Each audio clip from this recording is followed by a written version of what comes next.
Good afternoon, everyone. We're just about ready to get started with the council. So glad you're here for the show.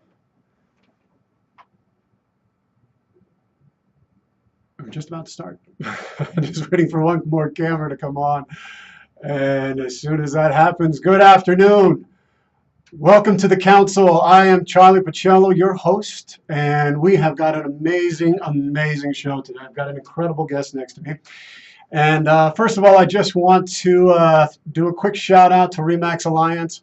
RE/MAX Alliance is the sponsor of the show. If you want to buy a home in Colorado, you've got to go to the #1 real estate agent in this whole state, which is RE/MAX Alliance. We know them personally, and they're outstanding people, amazing people. So go to www.homesincolorado.com. That's homesincolorado.com. And if you need to buy or sell a home, they are the people who you just got to go to. They're the best. They're the best of the best. So thank you, RE/MAX Alliance. Again, go to homesincolorado.com. Today's show is about raising our confidence, raising our self-esteem. And it's one of those things that so many of us out there have a very difficult time being able to cultivate, to establish, to know our goodness, know our self-worth. And, you know, we may have all this smarts and being really funny and having a good heart and, you know, really wanting to do things for people. And you have these ideas that you could solve all the, you know, these problems, or you have a great idea where you might be able to, you know, tell a funny story, or you might want to be able to, you know, make a new project, a new endeavor. But something stops you from living to your full potential. Something holds you back. And why? You know, something inside of you, deep inside, tells you that you're not worthy of it, that you're not good enough. You see other people, you start making comparisons to what they're doing, and you're like, well, I can't do that. They do it so much better. So you don't even try. You don't even make the effort to go do that. And sometimes, you know, you'd want to be able to have like a good, healthy relationship, but you're just afraid to be able to take those steps. And it keeps us from being able to live genuine, authentic lives. And it's this nagging feeling that you're not worthy of greatness or accolades or great joy or great happiness. And low self-esteem and self-confidence keeps you from living your life at its fullest. Norman Vincent Peale says, you got to believe in yourself and have faith in your abilities. Without a humble but reasonable confidence in your powers, you cannot be successful or happy. But it's really about being authentically you. You know, as children or at different times in our lives, we get shamed for something that we felt was something that we really loved. And so we never tried and never ventured out again. And it's really about going out there and being yourself and having the courage to be you regardless of what anybody else says. You've got to protect your dreams. Those are your dreams. If no one's going to protect your dreams but you. And so if you're not going out there and living life courageously, we've got to find those steps to help us to, you know, give us that sense of self-worthiness and confidence to be able to embark on the journey of our life. You know, Gabby Douglas says you just have to be yourself and go with full confidence and be courageous. Well, that sounds really easy to do, and it sounds great, but how do we do that? You know, I know it may not seem this way now, but I suffered from a lot of low self-esteem and confidence a good majority of my life. I started out all right, but something happened. Something along the way, I lost faith in myself, and I couldn't trust that what I was doing was helping anybody or serving anybody. And, you know, I started into acting one time. I was in acting, and I thought I was just getting started. It was just after I got out of the service, and I was out there performing and thinking I was doing great, and I was putting these actions into this direction, and I was playing this. I was playing King. I was in the Lion in Winter, so I was playing Henry II, right? And I'm doing all this stuff, and the acting instructor behind there says, "Charlie," I says, I love what you were trying to do, but I got absolutely nothing out of that. Absolutely nothing. And my self-esteem just went, it just plummeted. And so it took me a lot of time to get over that, and as well as to keep going. It's really about persistence and practicing and never giving up. And every time that life knocks you down, you got to get back up again. And, it's not going to always be sunshine and rainbows. Life is going to, just knock us down sometimes. And it's really about digging deep within us to be able to say, you know what, this is something that my heart wants to do, and I'm going to keep doing it, and I'm going to get better and better and better at it until, I can be proficient. And you stay in, and all of a sudden it becomes a part of you. But what's often happens is that so many of us stop doing it. We get down on ourselves 1 or 2 times, 3 times, and we don't try again. And self-esteem is defined as a realistic respect for or favorable impression of oneself. It's self-respect. And while it seems that loving oneself is a basic act that should go without saying, it is often an ability that is taken for granted by those who don't struggle with it. And being confident and having self-esteem does not mean that you're perfect, but that you have made the conscious decision to love yourself regardless of your faults and shortcomings. And, we have to look at people who have been able to overcome major challenges and crises in their lives to become the people they were meant to become. And one of my most favorite inspirational stories of someone who was able to overcome low self-esteem and confidence was Abraham Lincoln. And he overcame setbacks and obstacles on his journey that if you take a look at the synopsis of his life, you can see, what he had to do to dig deep, to have the courage to continue on. Now, Abraham Lincoln, we're just going to go through some of the things that he had to face in his life. He was born in 1809. In 1816, Abraham Lincoln's family was forced out of their home, and he needed to work to support his family. In 1818, his mother died. In 1828, his sister dies. In 1831, a business venture failed, one of 2 business ventures. In 1832, he ran for the state legislature and he lost. In 1832, in that same year, he also lost his job, and he decided he wanted to go to law school, but he couldn't get in. In 1833, he borrowed money from a friend to start a business, but by the end of that year, he was completely bankrupt. In 1834, he ran for the state legislature again. This time he won. In 1835, it looked like things were getting better as he was engaged to be married. Unfortunately, his fiancée died and he was completely grief-stricken. In 1836, this was the year that he had a complete and total nervous breakdown.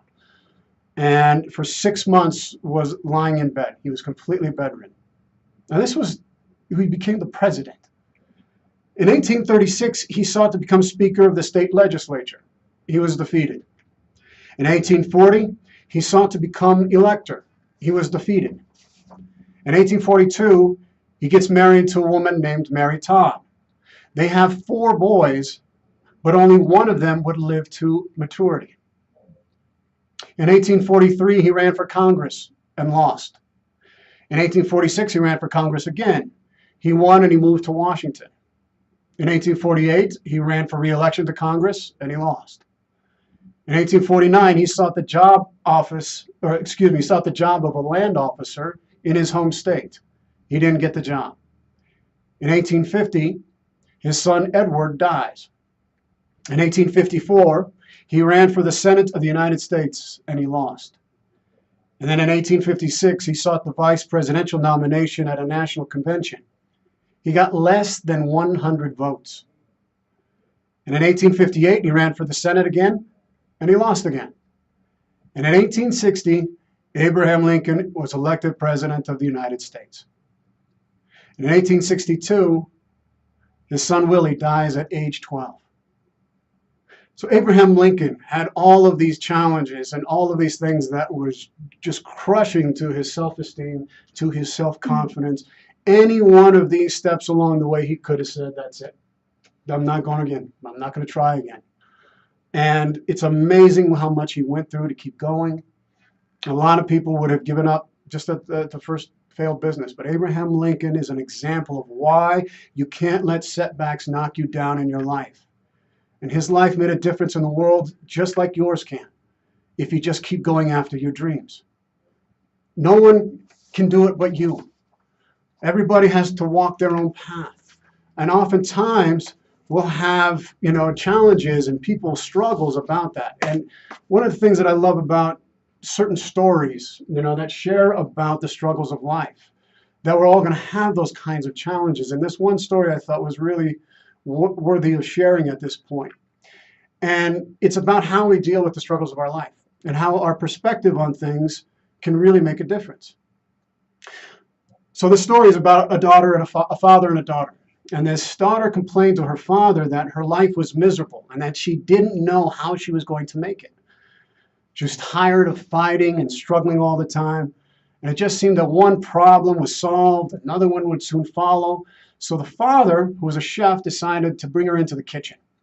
And he filled 3 pots with water and placed each of them into the fire. And once the 3 pots had begun to boil, he placed a potato in one pot. He placed placed an egg in another pot, and then he placed coffee beans in the other. And he let them sit for a while without saying a word to his daughter. And the daughter moaned and complained and impatiently wondered what he was doing. And you know how kids can be like, oh, what is dad doing, or what is mom doing? And after 20 minutes, he turned off the burners and he took the potatoes out of the pot and placed them in a bowl. He pulled the eggs out and he placed them in a bowl. He took the potatoes out, placed them in a bowl, and he laid the coffee out and placed it in a cup. And he turned to his daughter and he said, "Daughter, what do you see?" And the daughter says, "Potatoes, eggs, and coffee." She kind of hastily replied. He says, "Look closer." He said, "And touch the potatoes." And she did, and noticed that they were soft. He then asked her to take an egg and break it. And after pulling off the shell, she observed the hard-boiled egg. Finally, he asked her to sip on the coffee, this rich aroma, smile that brought to her face. And she says, like, "Father, what does that mean?" He then explained that the potatoes, the eggs, and the coffee beans had each faced the same adversity, the boiling water. However, each one reacted differently. The potato went into the water strong, hard, and unrelenting. But in boiling water, it became soft and weak. The egg was fragile, with the thin outer shell protecting the liquid on the inside until it was put into the boiling water. Then the inside of the egg became hard. However, the ground coffee beans were unique. After they were exposed to the boiling water, they changed the water and created something new. "Which one are you?" he asked his daughter. "When adversity knocks on your door, how do you respond? Are you a potato, an egg, or a coffee bean?" So life is going to happen. Things happen around us, things happen to us, but the only thing that truly matters is how we choose to react to it, what you make out of it. It's about learning to lean and adopt and convert our struggles into something positive. And we have to be able to learn how to overcome our self-esteem issues and our sense of being unworthy. And the antidote is to take steps towards building our self-confidence. These are some steps to help you. One is to stop comparing yourself. You just got to start being you. Relax and just go with the flow. You don't stress about the little things. You got to love yourself. You are a gift. You are a miracle. Your heart beats 100,000 beats per day. You don't even have to think about it. Breathing, you don't even have to think about it. When you're asleep, you're breathing. You don't even have to think about it. There's a life force that moves within you that keeps you going. Nothing would be the same if you didn't exist. You got to be positive and have a great outlook in every situation. And you got to do what you love. You know what you love, and life is too short to waste your time doing anything otherwise. Now, before we start talking to my amazing guest here today, I just want to make a quick announcement that we are broadcasting live on KUHSdenver.com. That's KUHSdenver.com. We are broadcasting all across Denver, the nation, the world, touching lives everywhere. through our music, through our programs, and just want to thank you for tuning in today.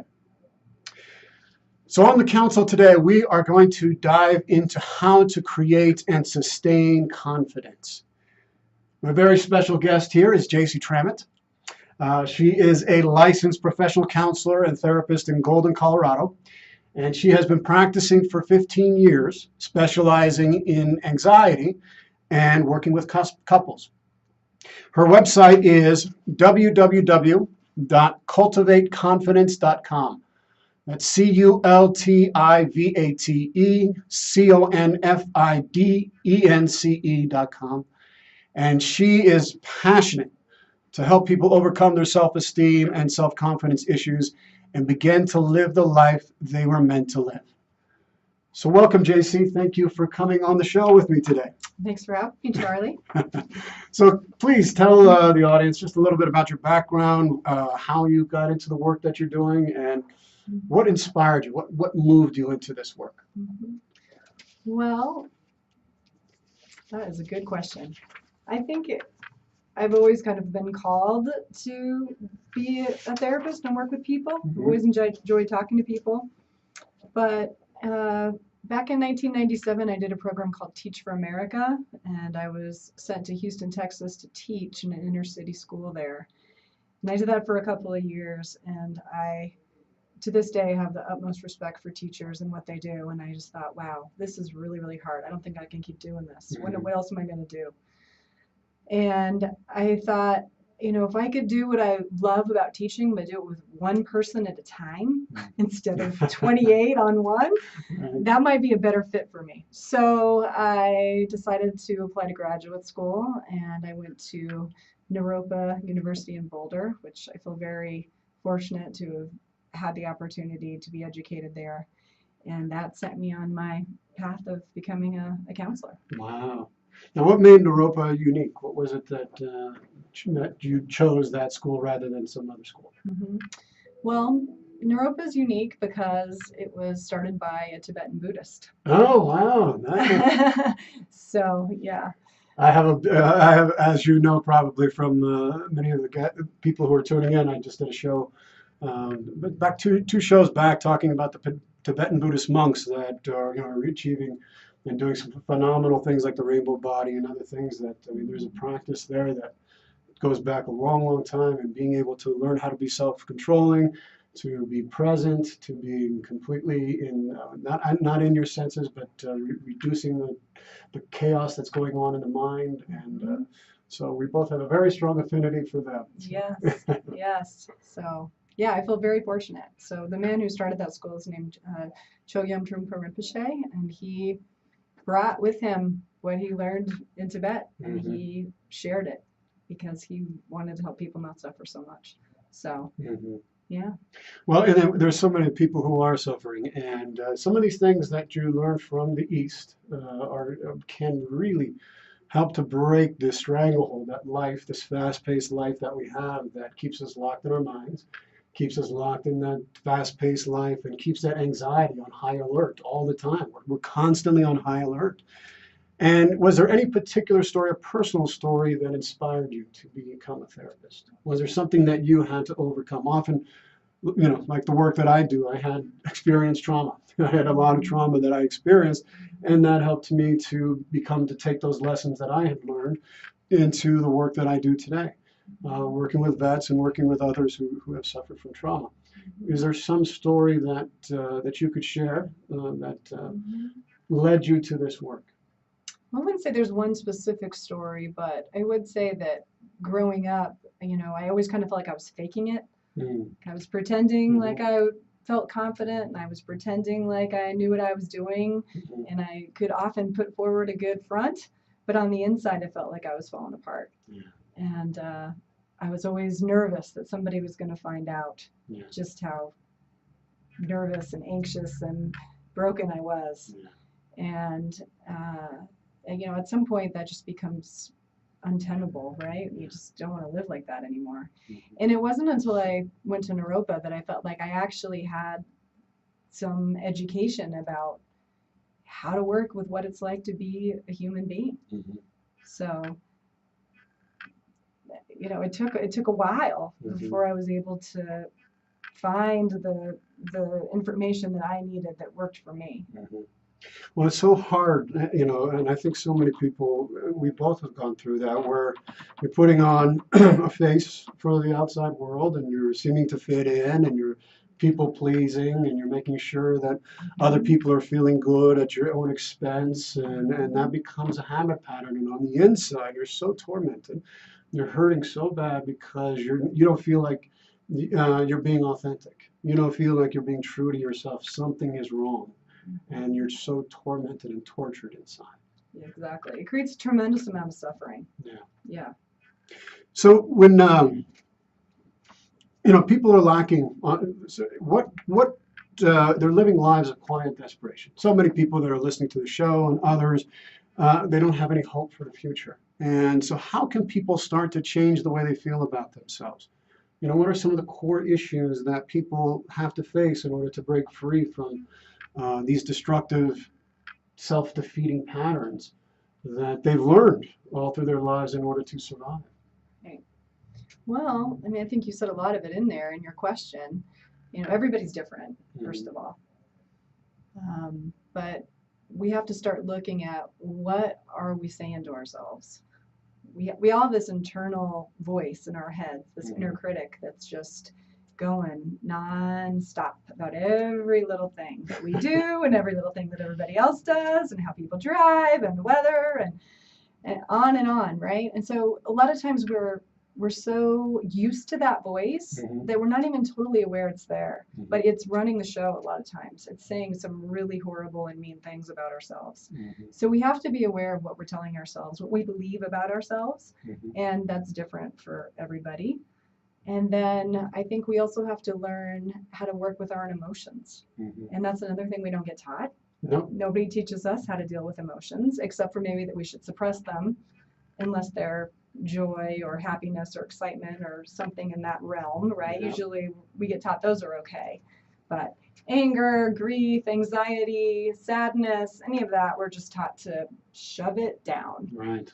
And over a lifetime, the accumulation of that suppressed emotion starts to take a toll on us and who we are. So we have to be willing to look at that. We have to kind of look at this backlog of repressed emotion that we all have. And then we have to figure out how to interact and engage with other people. We do. We do. Yes. And we were talking earlier, you know, these phones are such a thing. They know it's a way people can, you know, disconnect, dissociate from life. They just focus on our phones and we're going to look at this.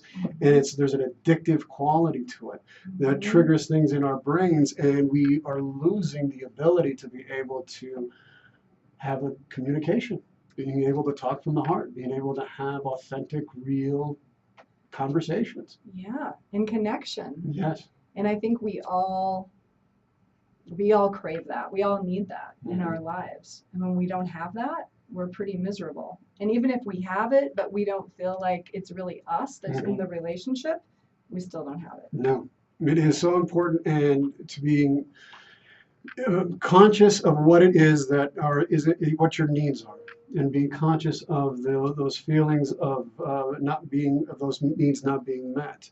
And you're only going to get there when you have a really good relationship with yourself, and having that true relationship with yourself.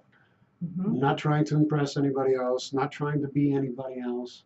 And that's hard to unlearn. It's hard to step back from because we've been conditioned to doing other things for other people, and so we live this split life. And that ruins and hurts our self-esteem, that hurts our self-confidence. And, you know, if you see, what are the symptoms that you see when you're working with clients, when they're coming into working with you? How do you know when somebody is suffering from a sense of low self-esteem or self-confidence? Well, generally I know because they tell me. Yeah. They're That's aware. usually a good indication. Yeah, they're just like, I feel, like crap about myself. Right.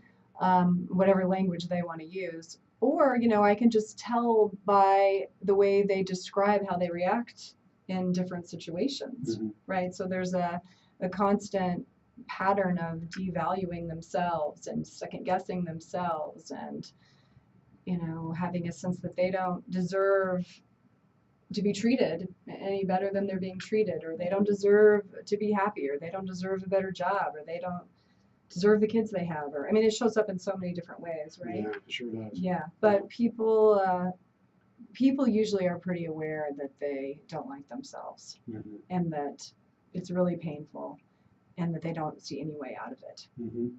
What do you think is one of the biggest lessons that people have to learn in order to increase their self-respect, or sense of where they're reclaiming that part of themselves that they've let go, and what do you think is one of the first steps in order to reclaim our self-esteem? Well, I think we have to become aware that we've all been pretty conditioned to attack our own vulnerability. Wow. Yeah.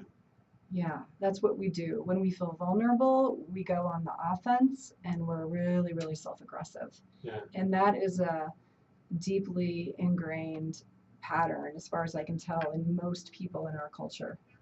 And this idea of self-compassion is very foreign to people. It's becoming more in the cultural awareness, I think, these days.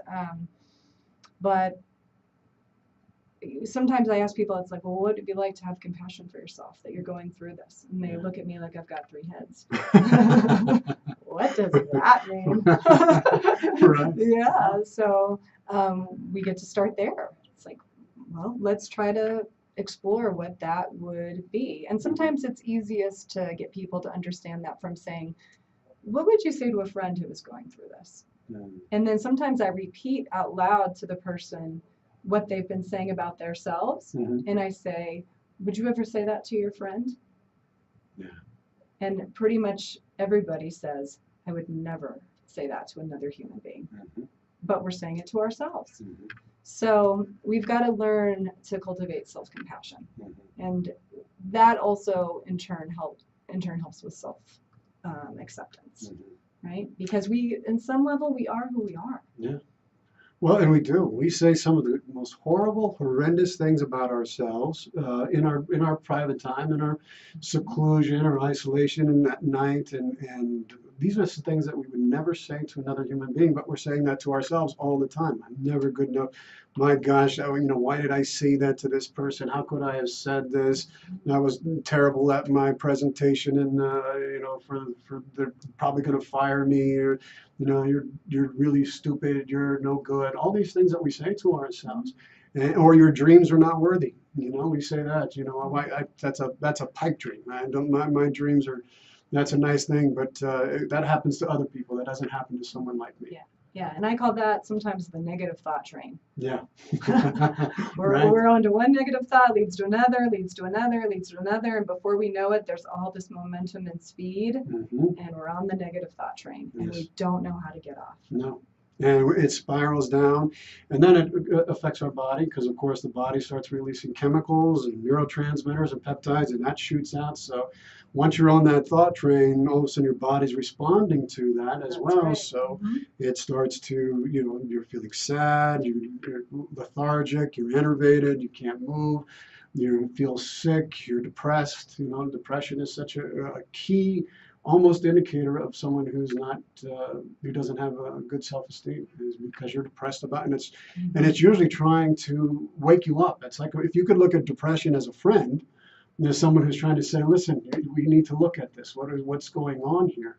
If you looked at it in that way, you could start making those steps of self-compassion, of self-confidence. Now, what is the difference between self-esteem and self-confidence? Yeah, well, that's a really good question. I had to think about that one. Well, I wanted you to think. I wanted get you to think of something that's difficult. Yeah, I suppose we could say on some level it could be semantics, but I think there is a difference. So the way I see it is self-esteem is this generalized belief about yourself. Like I have good self-esteem or I have bad self-esteem, right? Or I have healthy self-esteem or not healthy self-esteem. So there's kind of this duality, right? It's either good or it's bad. Right. And I think of confidence more as a skill set. Wow. So it's a skill set that you acquire to navigate the extremely difficult task of being a human being in a human body with human emotions on a planet that's in somewhat of a chaotic state, and dealing with all the things we deal with, loss and heartbreak and all of the things that life is going to throw our way. Nobody is immune from these things. So how do we deal with that? So that's what I see as confidence, having the skill set to deal with the things that life is going to throw our way. Well, it's so true. Life it's not going to be easy all the time. And when somebody's been beaten down time and time again, whether it's because they have tried all these different business ventures, and every time they strike out there, they strike out. And so they lose confidence in their ability to be able to provide for and take care of their families. Someone who's tried to get into school constantly and has been rejected, and that rejection can really be, we turn that around and we say that there must be something wrong with me. I'm not smart enough. I can't do it. And so it turns into that negative thought train that sends us into that very dark place. Or you're in a relationship that can be, abusive and controlling in those things. And so you're constantly trying to make that person happy, trying to be everything for them. And it's never enough. And so you lose that self-esteem. And so you work with couples as well. What are some of the steps that you do to help them overcome some of these esteem issues that inevitably come up in high conflict type of relationships? Well, with couples, I'm a big advocate for learning to communicate, changing the way you communicate. I tell people, if you change the way you communicate with your partner, that's probably 80% of the work. I teach people nonviolent communication, which is communication style developed by a guy named Marshall Rosenberg, brilliant guy. And it's all about going from judgment to observation, saying what you feel, connecting your feelings to your own needs and values rather than the other person's behavior.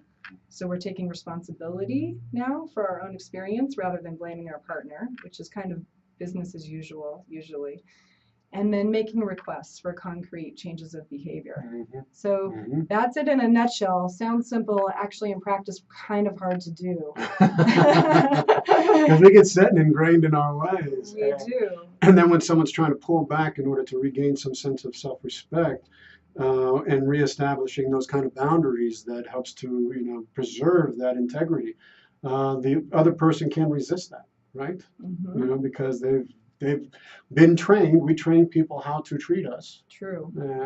And by doing that, when we're trying to reclaim that self-confidence about ourselves, it can be a bit of a struggle as you're reestablishing those boundaries. Right? Absolutely. And we want to blame other people for our feelings. It's very seductive. You do this, so therefore I feel this. The problem with that is, well, one, it's not actually accurate, but two, it is completely disempowering. Because we have no control over what other people are going to do, right? So we have to come back into ownership of our own experience. And that helps people feel more confident. I'm not just giving my authority away now to you that you're going to, make me feel whatever it is that I feel. Well, we often, that's, I think, are you sure you're familiar with Brene Brown, Dr. Brene Brown? Yeah, she's awesome. She's amazing. And in her research, she talks about how blame is the discharge of pain and discomfort. And we want to discharge all that pain and discomfort onto somebody else. And it makes us feel better for a little bit, but then the pain comes right back. It doesn't go. So you might discharge worse in the end. So we've got to find healthier ways to be able to do that and to acknowledge our repressed emotions, our repressed feelings. By doing that, you start gaining confidence. You start doing that by being able to setting boundaries. You're not going to be treated in a certain way. How you treat other people is so important. And you want to treat people the way you want to be treated. It's the golden rule. And it's actually, it was said by Confucius long before it was ever put into the Bible. And Confucius was like the first one to articulate that we know of, who talked about the golden rule. I know you studied a lot of Eastern traditions, and it's an important part of your work. So how did the study of Eastern philosophy and Buddhism and your combination with Western psychology, how did you weave that all together? How did you integrate that into your practice? Well, luckily, I mean, that was the focus of my program, Mhm. right? So I have a degree in transpersonal psychology, which means beyond the personal. So, Mhm. you know, holding space for a greater perspective or a spiritual perspective, while at the same time working to heal the self. So both being important. And, you know, I am so grateful, like I said, to that education. I mean, that education changed my life because I never knew that I could observe my thoughts. Mhm. Mhm. I never knew that what I was thinking wasn't me. I never knew how to deal with emotions. Mhm. I never knew how to be really present in a room with someone instead of just being in my head. So all of the things I learned at Naropa are the foundation for how I work with people. It would be completely different if I had gone somewhere else. So That's so fantastic. Jacey is amazing. If any of you want to work with her, please go to her website at www.cultivateconfidence.com. Her heart is so open and beautiful and generous and kind, and I've known her since we were in junior high school. I know. That's crazy. That is crazy. We go back. Long time. One of these friendships that last a lifetime. So, one of the things that Jacey does that is so unique is she works with horses, and it's equine facilitated psychotherapy. Correct? Yep, nailed it. And we have a little video that we're going to show. That's going Hi, to this is play. Charlie Pacello with the council, and we are here. You go ahead, play. We're out with Jacey Trammett, who is an expert who works with equine facilitated therapy, and here at the property where she works with clients and to meet her horse that she's got, that she works with. So, Jacey, could you tell us just a little bit about the work that you do with horses? Sure. Well, you can see Obi in the background there. He's the main horse that likes to show up for this work, and he really likes it.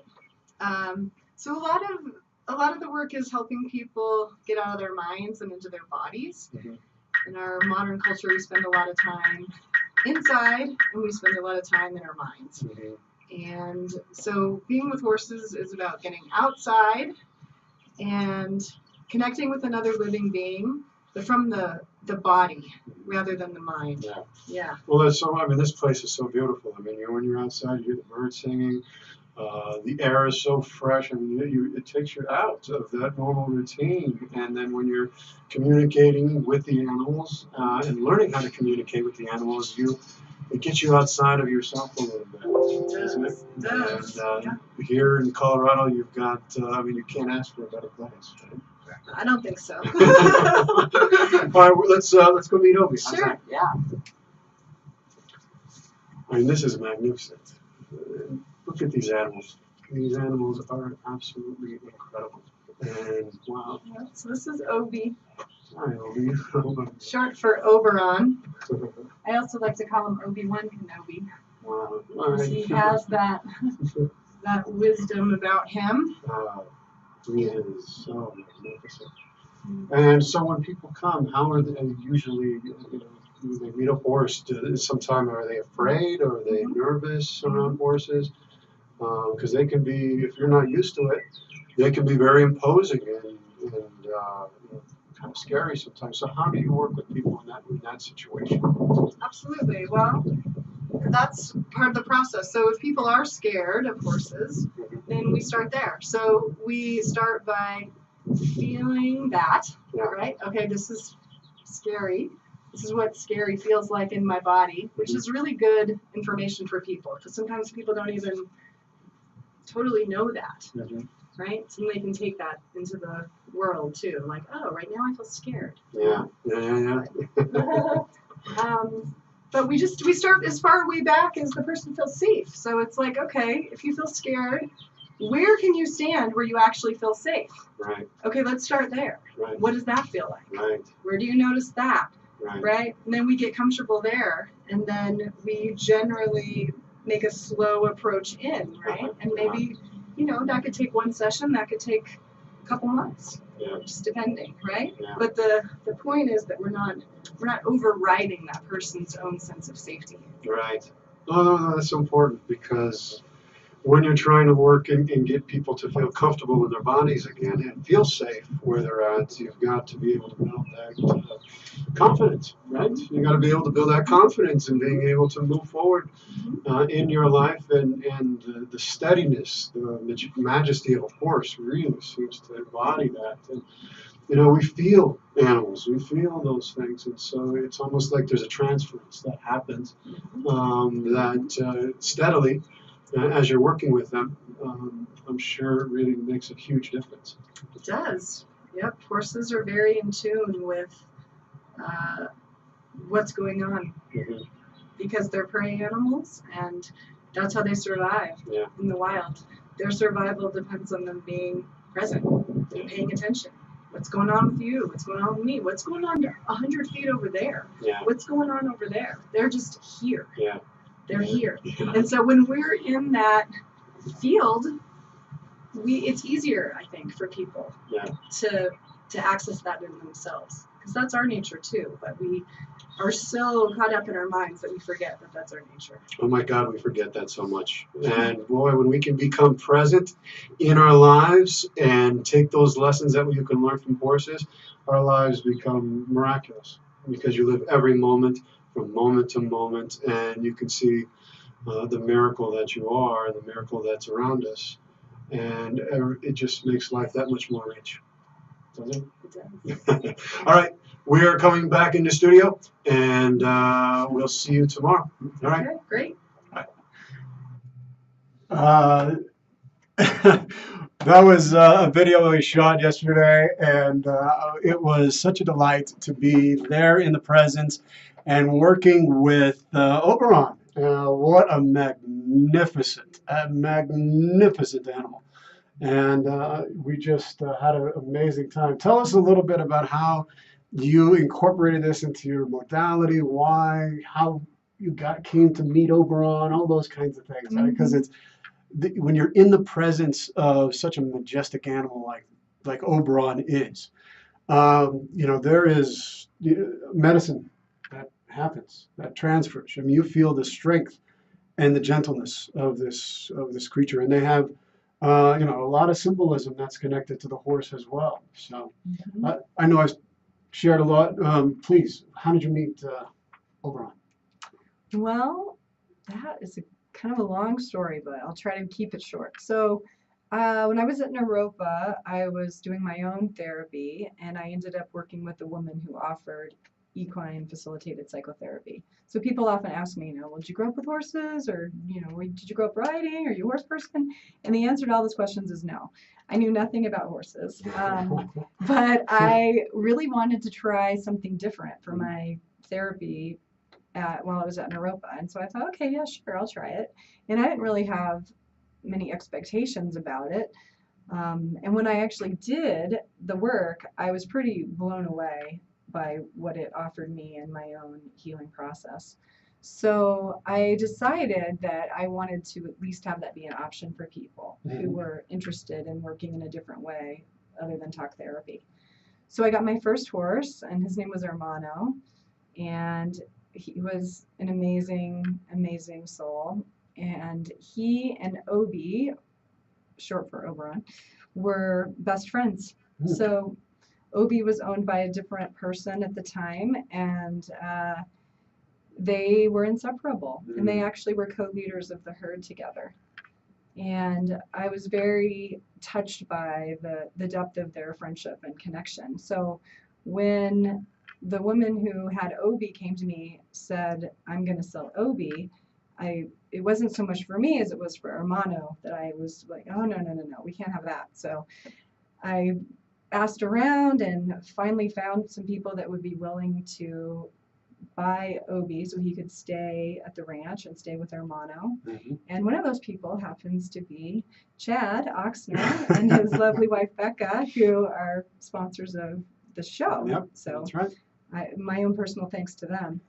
So that kind of was the beginning of my relationship with Obi. And then Hermano died, my horse died, and one of the people who had collaborated to keep Obi asked me if I wanted to take their place in terms of being one of Obi's people. Mhm. And I said yes immediately. And from then on, I feel like Obi and I have we've just been tight. So, and he knew, he was just waiting for me to catch up. He was kind of like, when are you gonna start bringing me into this? You know, like you're always Right. over there with Hermano, but I'm here too, and I've got the skills, and he does. He's got some amazing skills. So Well, that's how I got Obi. horses form incredibly deep bonds, right, with the people that they feel, that their owners are. And so, what are some of the things Absolutely. that being with such a magnificent animal as Oberon is? What are some of the benefits that people can get from being around such an incredible animal? Mhm. Well, it is very helpful to realize how often you're not present. Mhm. When you're around horses, you really need to be present because otherwise you can get hurt. You can get stepped on, you can get pinned between a horse and a fence, you can get bit, you can get all kinds of stuff can happen. So Yeah. horses really force the issue of be here, be with me, be present, pay attention. And that's a hard thing to do. Yeah. Right? I mean, meditation practice is so much about noticing when you've gone away and coming back. So I think being around horses makes the time we go away less frequent and for less duration. So it Mhm. helps us cultivate our own presence. It also helps us feel what it's like to be loved unconditionally.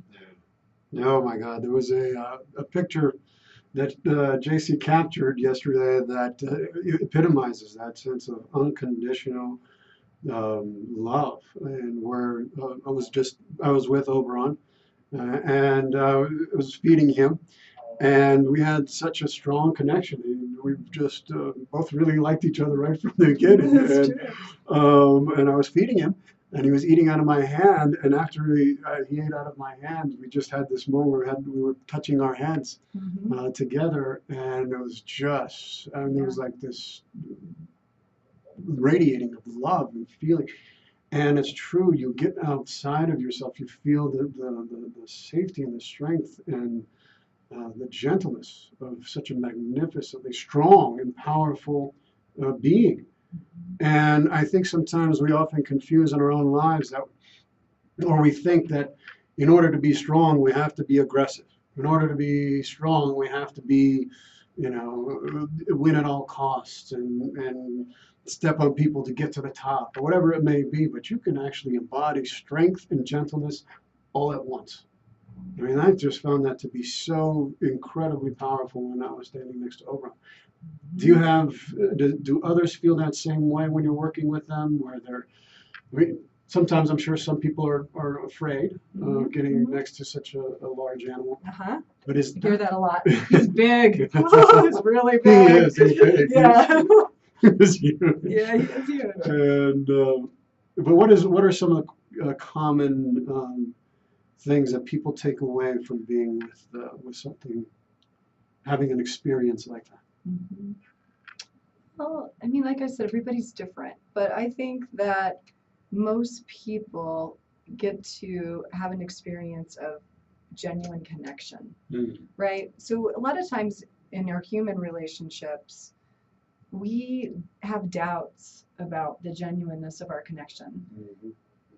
Probably in part because we're having trouble being authentic ourselves, right? But we think, oh, this person just wants to be in relationship with me because I'm their boss, or this person just wants to be in relationship with me because I watch their kids, or whatever it is, right? We doubt that people just want to be with us for us. Yeah. And so with horses, right, all of that goes away. Yeah. The horses just being authentic and being real. And if the horse wants to come and show up and be with you and put its head against yours, and I want to remind you, he did that even before you fed him, Yeah. when you just first met him.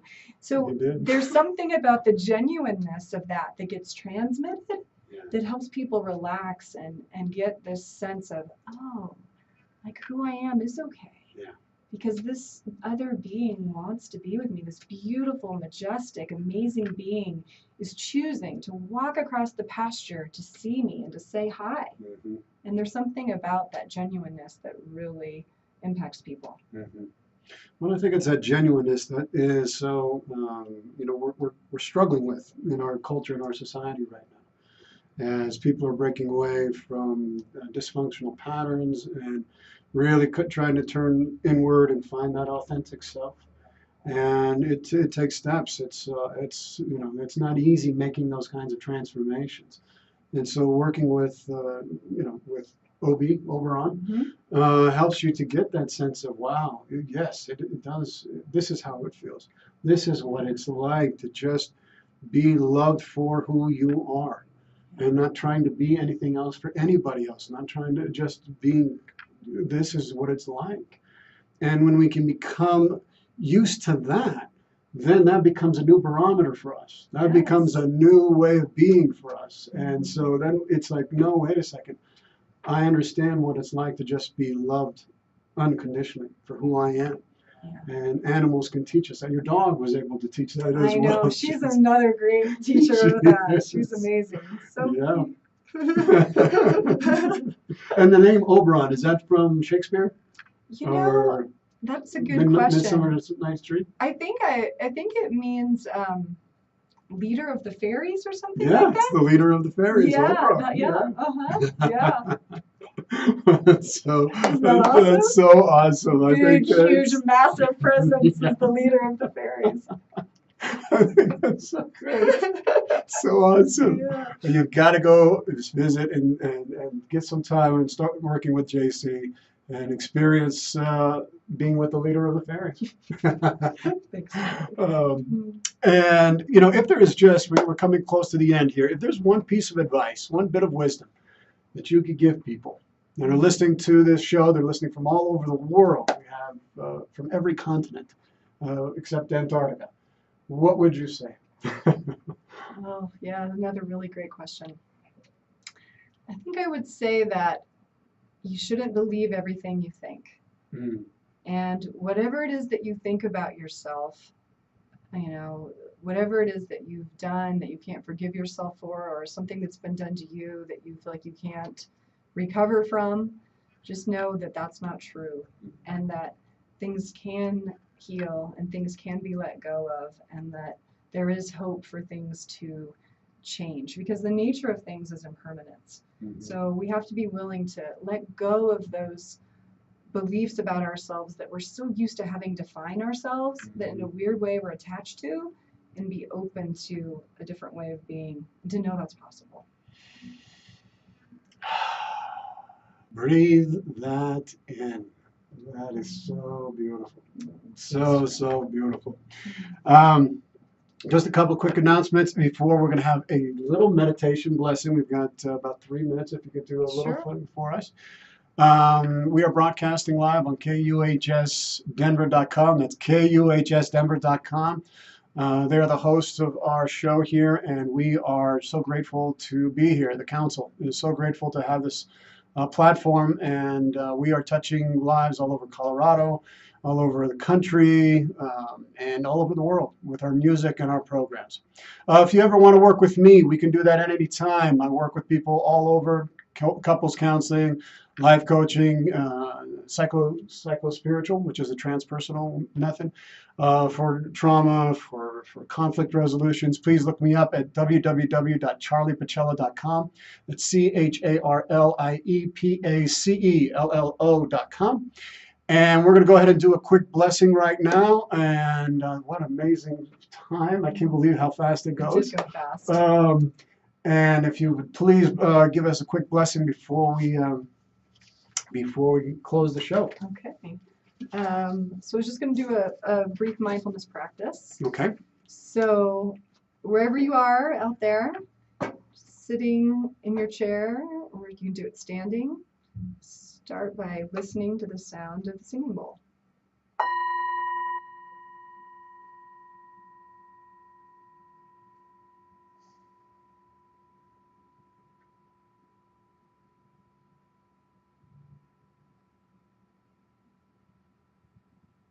And noticing just for a moment that you can observe your thoughts. So, what does your mind want to think about? Does it want to go to the past? Does it want to go to the future?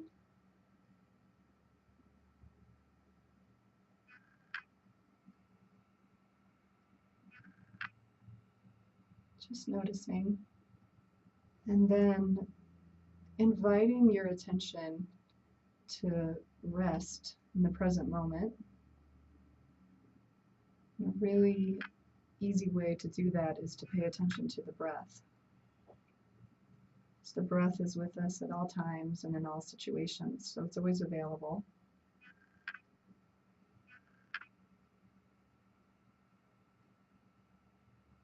Noticing what it feels like to breathe in and breathe out.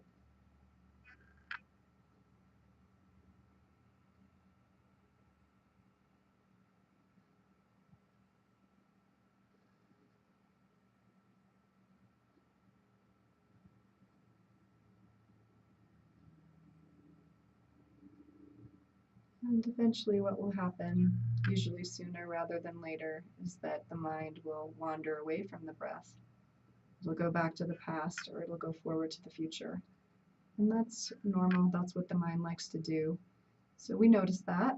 You can say to yourself, thinking, you can label it as such, and then return your awareness back to your breath.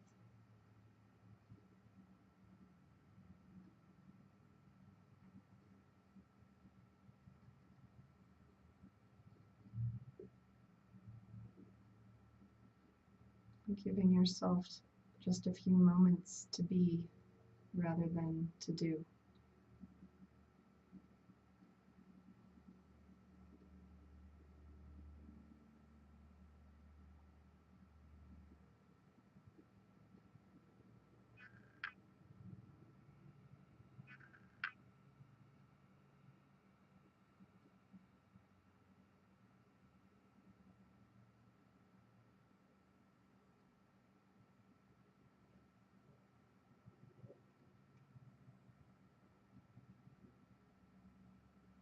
If your mind's all over the place, that's really normal.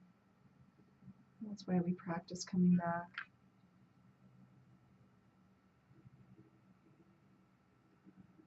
It's not so much about getting the mind to stop thinking as it is to redirect our attention to the present moment again and again.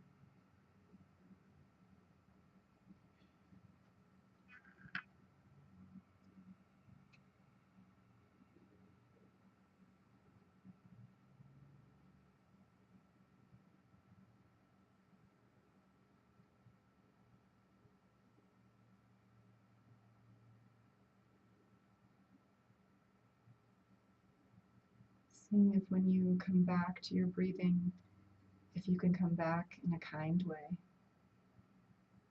This is a part of practicing self-compassion. Noticing how we come back.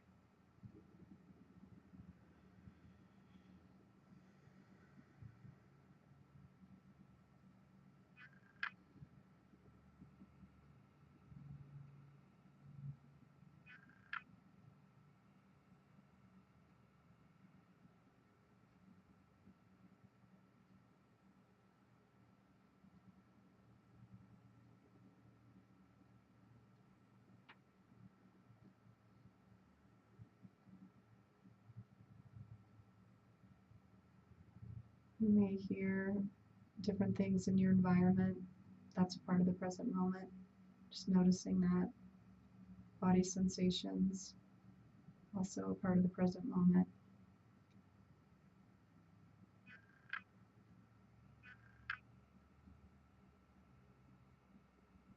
Paying attention to what's happening right now.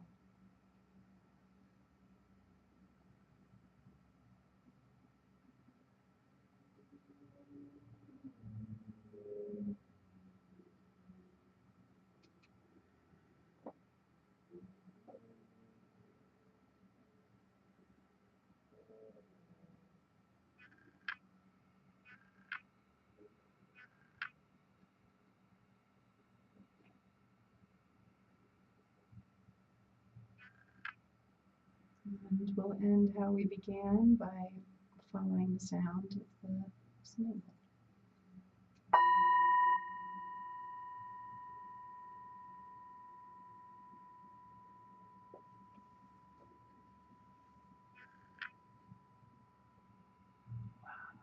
Wow, wow, wow. Thank you. That was amazing, Jacey. Thank you, thank you, thank you. Short and sweet. Short and sweet. Folks, I hope you found some serenity with that. I certainly did here in the studio.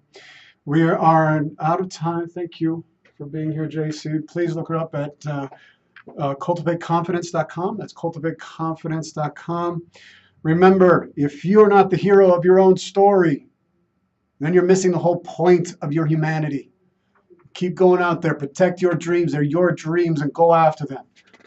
Take those steps to building self-confidence, and there is nothing that you can't stop you. Thank you for being here on the council. We will be back on the air in 2 weeks. We are going to be having Dr. Edward Tech on the show again, and we are going to be talking about healing the war within the soul. It's a show you'll definitely not want to miss. And so thank you again, Jacey. Thank you, Charlie. And may you all be well. May you all be free of pain and suffering. May you all be whole. Thank you. The council is adjourned. God bless. We'll see you in 2 weeks.